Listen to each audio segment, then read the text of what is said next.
అందరికీ నమస్కారం అండి. ఈరోజు ఒక మంచి మోటివేషనల్ వీడియోతో మీ ముందుకు వచ్చేసాను. Welcome back to our channel positive vibes in Telugu. మనసుకు ధైర్యాన్ని ఇచ్చే ఈ మాటలు తప్పకుండా వినాలి. ఆశ అనేది దుఃఖానికి మొదటి హేతువు అవుతుంది. ఆశ నుండి విముక్తి పొందితే దుఃఖం కూడా అంతమైపోతుంది. జీవితంలో ఓడిపోవడం లేదా మోసపోవడం, చెడిపోవడం, అలాగే పడిపోవడం అంటూ ఏమీ ఉండదు. కేవలం నేర్చుకోవడం మాత్రమే ఉంటుంది. కొందరు ఓడిపోయి ఎలా గెలవాలో నేర్చుకుంటారు. కొందరు మోసపోయి ఎలా జాగ్రత్తగా ఉండాలో నేర్చుకుంటారు. మరికొందరు చెడిపోయి ఎలా బాగుపడాలో నేర్చుకుంటారు. ఇంకా మరికొందరు పడిపోయి ఎలా నిలబడాలో నేర్చుకుంటారు. జీవితం అనేది ఒక పాఠశాల. అక్కడ నేర్చుకోవడం మాత్రమే ఉంటుంది. నేర్చుకునే గుణాన్ని కోల్పోయినవాడు నిజంగా చెడిపోయినవాడే అవుతాడు. అలాగే పడిపోయినవాడు, ఓడిపోయినవాడు, మోసపోయినవాడు అందరూ కూడా. అర్థమైందా? వాళ్ళేమనుకుంటారో వీళ్ళేమనుకుంటారో అనుకుంటూ పోతే సగం జీవితం అక్కడే అయిపోతుంది. అసలు నువ్వేమనుకుంటున్నావో అది నువ్వు మొదలుపెట్టు. కనీసం ఏదో ఒకటన్నా అవుతుంది కదా. నీ యొక్క గమ్యం చేరే దారిలో ఈర్ష్యపడే కళ్ళు చాలానే ఉంటాయి. ఎత్తు చూపే వేళ్ళు చాలా ఉంటాయి. వ్యంగ్యంగా మాట్లాడే నోళ్ళు ఉంటాయి. బెదిరావో నీ గమ్యాన్ని చేరలేవు. సాగిపో, నిరంతరం సాగిపో మిత్రమా. పరిస్థితులు ఎప్పుడూ స్థిరం కాదు. అలాగే కష్టం ఎప్పుడూ వృధా పోదు. ధైర్యంగా ఉండు. ధైర్యం మాత్రం వదలకు. నువ్వు బ్రతికి ఉండేది కేవలం ఈరోజు మాత్రమే అన్నట్టు నీ కర్తవ్యాన్ని నిర్వహించు. ఫలితం మాత్రం ఆ భగవంతుడికి వదిలేయి. అప్పుడు ఈ ప్రపంచంలో ఏ బాధ కూడా మీ దరి చేరదు. ఎవరి కోసం కూడా ఏదీ ఆగిపోదు. ప్రపంచం ఎప్పుడు కూడా ఒకేలా సాగిపోదు. నువ్వు ఉంటే నీతో కలిసి నడుస్తుంది, లేకుంటే ఇంకొకరితో కలిసి నడుస్తుంది.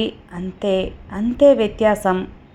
జీవితంలో ఎన్ని మైలురాళ్ళు ఉన్నా నిజంగా ఉండవలసింది పెదవుపై చిరునవ్వు తెచ్చే ఓ కొన్ని క్షణాలు మాత్రమే. ఆ కొన్ని క్షణాలు మాత్రమే. తప్పు చేసి కూడా తమదే గెలుపు అని వాదించే వారికి ఎదురు చెప్పకండి. నిజానికి ఆ వాదనలో న్యాయం లేదని వాళ్ళకు కూడా తెలుసు. కానీ వాళ్ళు ఒప్పుకోరు, వాదిస్తారు. ఎందుకు అంటే అహం అడ్డుగా ఉంటుంది కాబట్టి. చుట్టమని చెప్పుకోవడానికి రక్త సంబంధాలే కానవసరం లేదు. సంతోషాన్ని రెట్టింపు చేయడానికి, అలాగే బాధను తగ్గించడానికి, కష్టంలో తోడుగా నిలబడడానికి నేనున్నాను అని భరోసా ఇచ్చే ప్రతి ఒక్కరూ కూడా మన చుట్టమే. ఒకరి జీవితంలో మనం ఎంత ముఖ్యమో అనేది వాళ్ళు మనకి ఇచ్చే సమయాన్ని బట్టే తెలుస్తుంది. ఎంతమంది హృదయాలను మనం గెలుచుకోవాలి అని ఆలోచించే కంటే ఎవరి హృదయాన్ని కూడా గాయపరచకూడదు అనే ఒకటి ఆలోచిస్తే చాలు.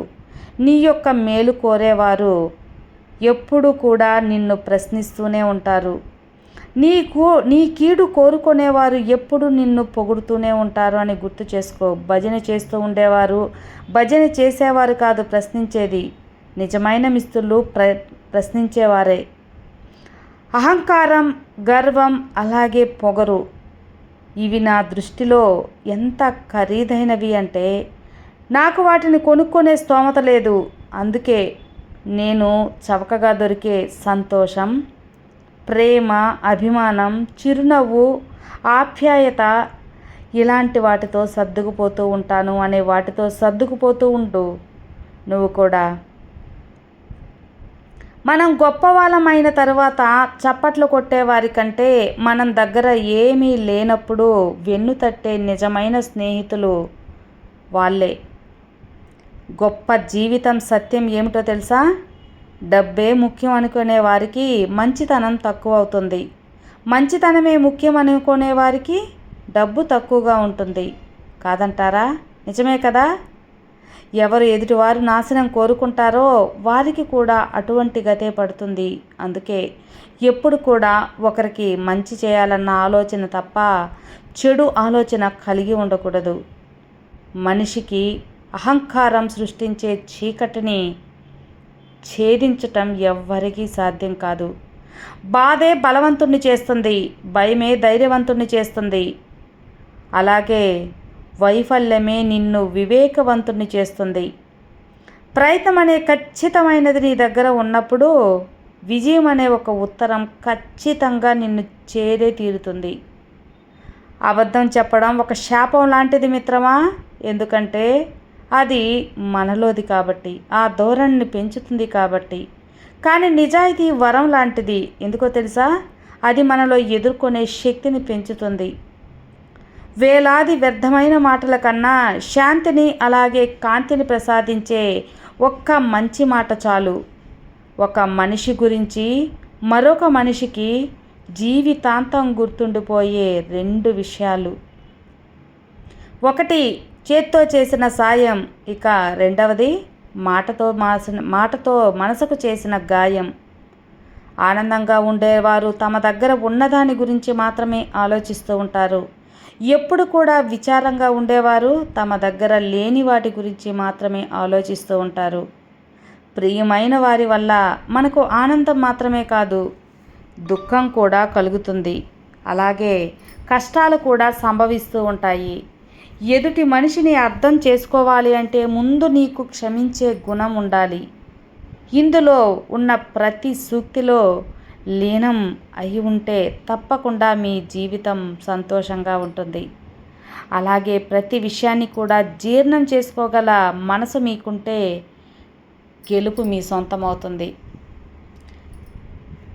ఓటమే ఎప్పుడు మేము సరిచూస్తున్నాం అన్న వాళ్ళకి కూడా ఈ యొక్క మాటలు తప్పకుండా ధైర్యాన్ని తీసుకొస్తాయి అని ఆశిస్తూ మరో మోటివేషనల్ వీడియోతో మీ ముందుకు వస్తాను. ఈ వీడియో మీకు నచ్చితే తప్పకుండా లైక్ చేయండి, మరికొంతమందికి షేర్ చేయండి. కొత్తగా మన ఛానల్ చూస్తే సబ్స్క్రైబ్ చేసుకోండి. Have a good day friends. Thank you for watching. Bye.